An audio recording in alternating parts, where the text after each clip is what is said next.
Makanya hadadin ini butuh riwayat. Kalau menurut logika bohong itu haram. Tapi misalnya ada seseorang fasikoh, misalnya lonte nakal, janjian sama hidung belang, malam ini tak booking kamu tak bayar, itu wajib nepati apa wajib ingkar itu Pak? Kalau kamu bilang nepati janji itu wajib, berarti ini wajib. Maka saya bilang tadi, saya bukan sama Gus Sadeli, coba ajarkan bahwa baiknya nepati janji, baiknya senyum itu harus berbasis halal dulu. Kalau senyum yang melakukan perayu fasikoh, ya jadinya haram. Nepati janji yang melakukan fasikoh ya jadinya haram karena janjian untuk melakukan perzinaan misalnya. Nah ini kamu harusnya fikihnya Mahatali harus seperti itu. Jangan nurut Pak Khairuddin ini apa? Ini amatir. Masalah. Masa kenal saya baru ini sudah ngatur. Ini harus sepakat yang ngatur kiai itu dosa. Wong guru saya aja jarang ngatur saya kok orang lain ngatur. Lo coba kalau kamu udah alim ngaji, mbok ahli guyon kayak apa bisa guyon ndak? Oh meriang ini ya jibu taya jibu ini. Sudah pusing. Ini ala kulli mukallafin apa mukallifin sudah pusing lagi. Lama-lama tadi faman mongko sapane wong saraka nyolong sapa man albedo tak anduk. Sampai muridnya bingung. Pak, saya punya anak endok. Karena ejaan Latin itu kalau tulisan pegon itu anduk sama endok itu sama. Nah, dia bacanya albedo itu bukan endok tapi apa? Anduk. Terus kata kiainya karena gak mau kalah, kan sama, nyuri telur ya haram, nyuri anduk ya haram. karena gak mau kalah ya. Karena temanya mencuri apa? Mencuri endok sama anduk kan? Sama-sama haram. Yang repot walillahi mulkus samawati wal ardi, Allah punya langit wal ardi lan bom. Karena dia bumi, dia bacanya bom. Ketika diprotes ya sama. Langit dan bom kan ya sama milik Allah. Wah ya repot. Ada orang seperti itu. Jadi untuk mengkaji fiqhul Quran itu pastikan status halal haramnya dulu. Tanpa itu basis makarimul akhlak tidak bisa.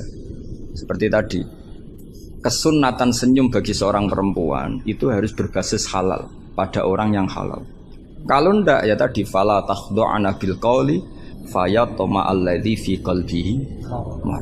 Kalau istrinya Nabi saja punya aturan nggak boleh senyum-senyum baik-baik sama lelaki yang nggak jelas-jelas begitu, apalagi yang nggak istrinya. Itu sudah tak tafsirkan. Dia tadi mbak-mbak yang senyum pada Ustadz Khairuddin mau tanya istikhadah tapi mesti GR-nya ini. Wah berarti seneng saya. Itu kan parah. Itu fayat ma'alladzi fi qalbihi marad. Kalau marodunya santri paling banter ingin dinikah. Kalau marodunya orang nakal kan lebih dari itu keinginannya itu. Nah makanya ngaji fikih itu harus minimal itu ya mu'in, i'anah itu setengah hafal. Kenapa saya syaratkan setengah hafal? Kata ulama-ulama, belajar ilmu itu gampang. Kata beliau-beliau itu at-ta'ahul lil torfi, ya, belajar sebagian tapi sampai ta'ahul, sampai ahli betul. Semal ihtidak bibagihi. Kemudian dari kamu ahli itu pola-polanya akan kamu ketahui. Karena ilmu itu mesti polanya sama. Ya polanya itu sama. Misalnya begini, hukumnya bohong itu apa? Tidak sama jawab, hukumnya bohong haram. Itu termasuk amatir teman. Belajar usul fikihnya amatir.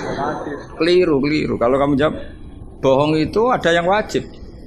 Ada perempuan mau diperkosa sama orang fasik, lari sembunyi di rumah kamu. Terus orang fasik tadi tanya ke kamu, apa ada perempuan kesini? Kamu wajib bohong atau wajib jujur? Wajib bohong. Makanya ini salah asur ini mesti dulunya. Maka kalau dalam analisis usul fikih al-kitsbu ya'tarihil ahkam al-khamsah, dalam bohong pun ada ahkam al-khamsah, dan itu Nabi sudah memberi isyarat tidak termasuk bohong orang yang mendamaikan dua kelompok. Ada sekian contoh yang bohong itu tidak dihitung dosa. Makanya hadadin ini butuh riwayat. Kalau menurut logika bohong itu haram. Tapi misalnya ada seseorang fasikoh, misalnya lonte nakal, janjian sama hidung belang, malam ini tak booking kamu tak bayar, itu wajib nepati apa wajib ingkar itu Pak? Kalau kamu bilang nepati janji itu wajib, berarti ini wajib. Maka saya bilang tadi saya bukan sama Gus Sadzeli, coba ajarkan bahwa baiknya tepati janji, baiknya senyum itu harus berbasis halal dulu. Kalau senyum yang melakukan perayu fasiko, ya jadinya haram. Nepati janji yang melakukan fasiko, ya jadinya haram karena janjian untuk melakukan perzinaan misalnya.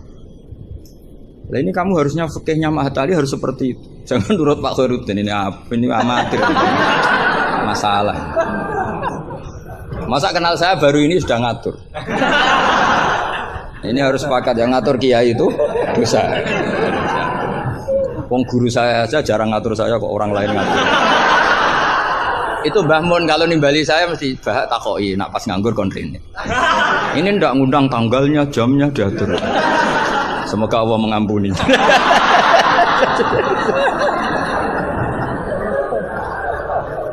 Ndak supaya Anda sadar bahwa di balik aturan-aturan prosedur juga aturan etika bainal ulama. Oke, aturan prosedur saya harus ngisi jam sekian. Itu aturan prosedur. Tapi aturan prosedur ini tidak mengalahkan hukum taklim mutalim. Makanya semoga ngerubah jadwal ini bagian dari kafaroh ya. Amin. Saya teruskan ya. Jadi fikih itu harus Anda itu harus setengah hafal. Ya minimal takrib mu'in. Nah, barokahnya setengah hafal ini kamu punya basis. Basis, kalau basisnya kuat nanti bisa ihtidak ila bagihi. Misalnya begini. Kalau kamu maknani qasrus sholat itu apa? Coba. Enggak, jawab saja. Meskipun amatir jawab saja. Qasrus sholat. Apa gurunya yang tak tanya? Nanti kalau enggak tahu malu kan. Ya kalau murid enggak benar kan pantas. Meskipun nanti enggak benar saya nyalakan gurunya juga. Coba jawab, qasrus sholat itu apa coba? Loh iya, maksudnya gimana? Dari 4 menjadi 2. Kalau dari 3? Enggak kan? Dari 2? Enggak bisa. Itu pengetahuan standar ya. Pengetahuan standar. Amatir masalah. Tapi cukup lah. Cukup untuk ngelamar anak Pak Kaji itu sudah. Tapi sebetulnya ada qasrus sholat yang makna lain, yaitu minal wujub ila tarkil wujub, atau minal haram menjadi tidak haram, atau minal ibtal atau mubtilat menjadi tidak mubtilat. Karena ayat itu turun ketika perang. Wa idza darabtum fil ardi falaysa 'alaikum junahun an taqsuru minas sholat. Itu ulama tafsir itu ijma, dan ini Anda pasti tidak tahu. Karena gurunya aja belum tahu ini.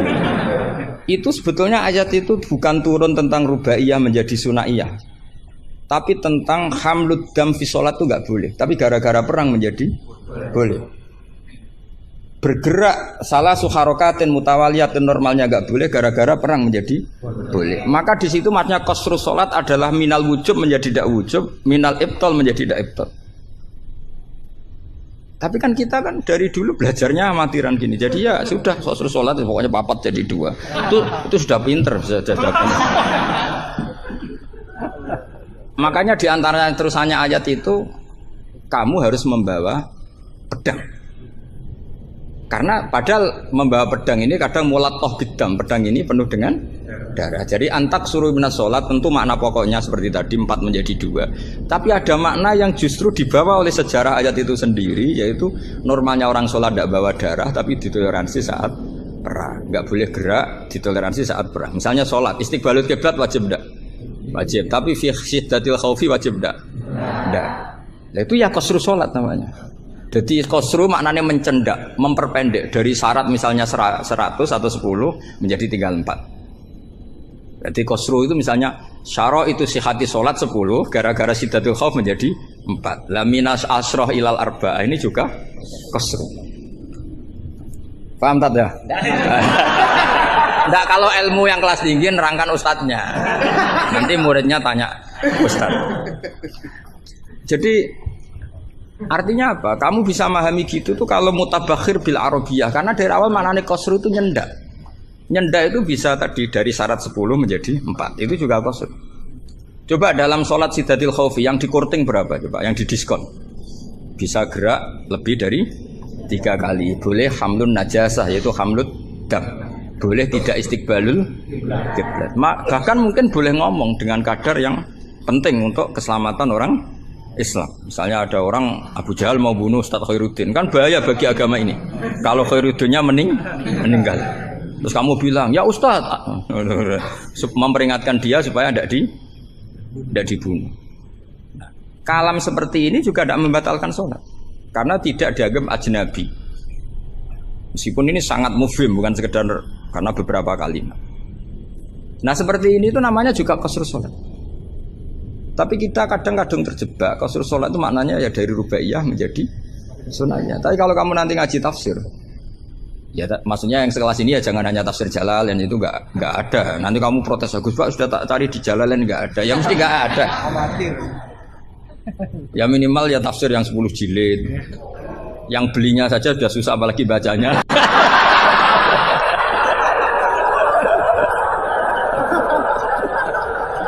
Ya kan, yang belinya aja sudah susah apalagi baca. Tapi kan sekarang ada. Nah, kalau pakai Maktabah Syamilah itu kitab bakhil itu namanya. Orang kok nggak mau modal itu.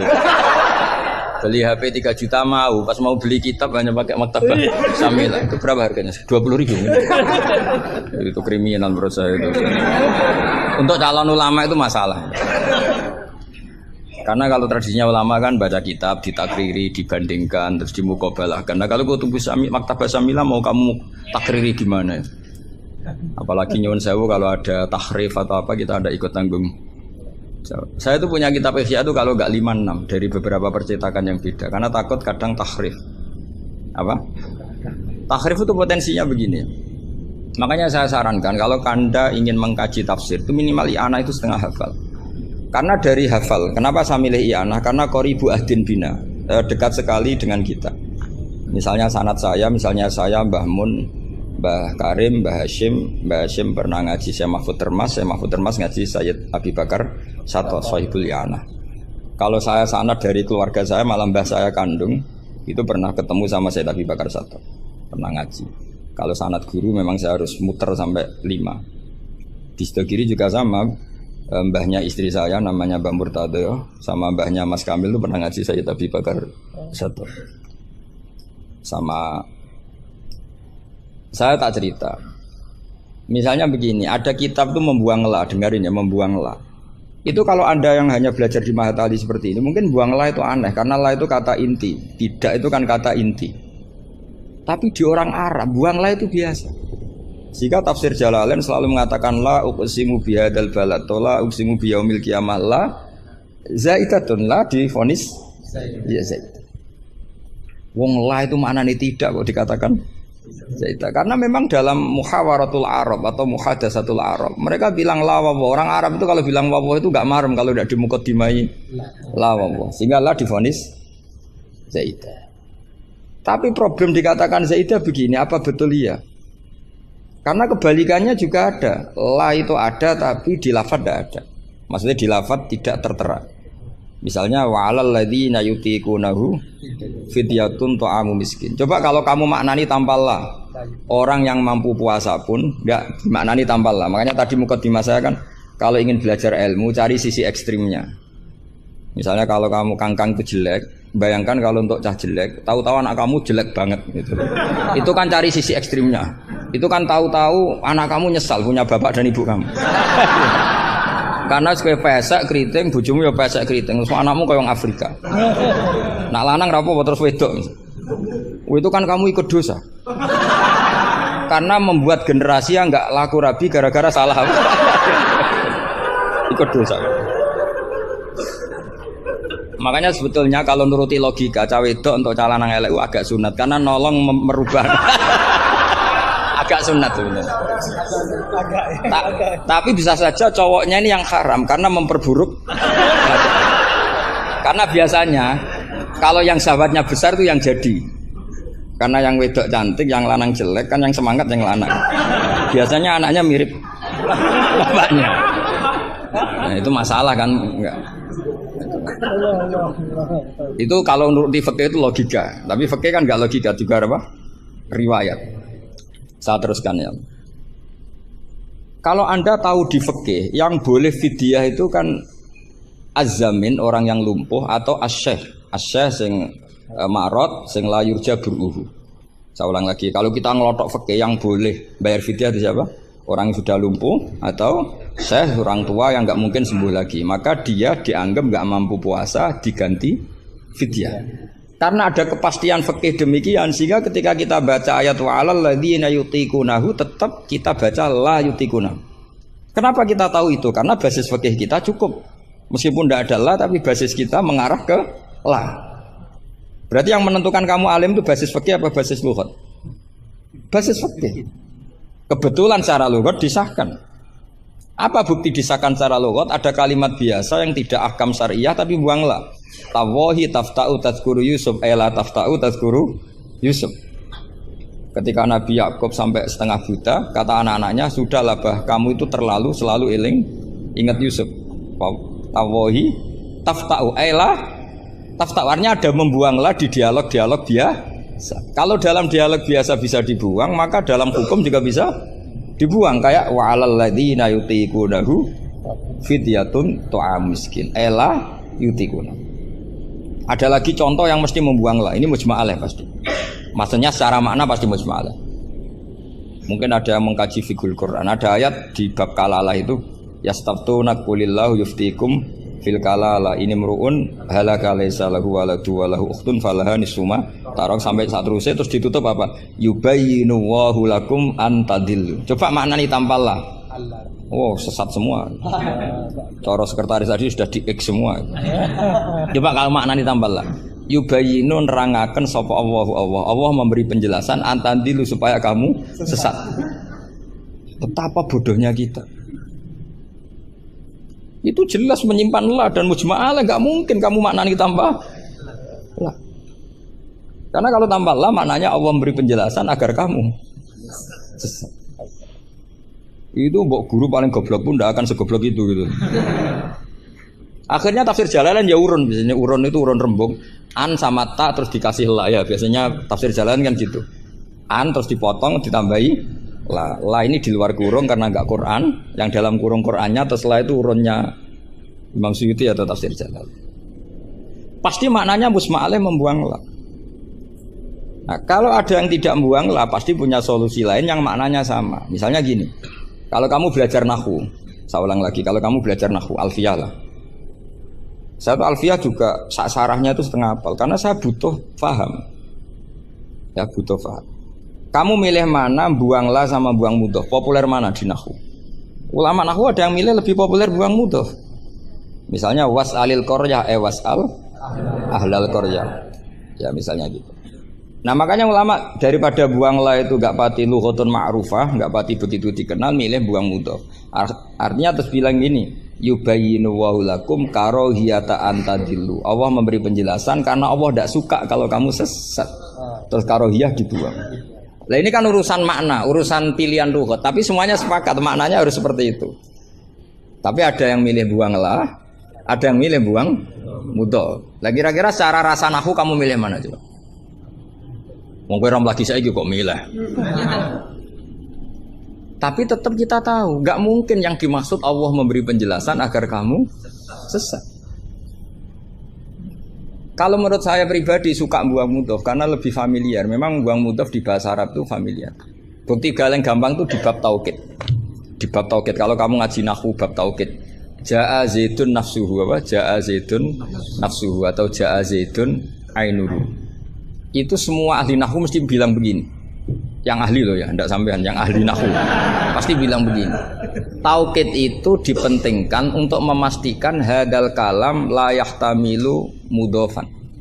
Bahwa kalam ini tidak terjadi pembuangan mudhof. Karena kalau dalam bahasa Arab ja'a zaidun bisa saja ja'a gulamu zaidin atau katibu zaidin atau tilmizu zaidin.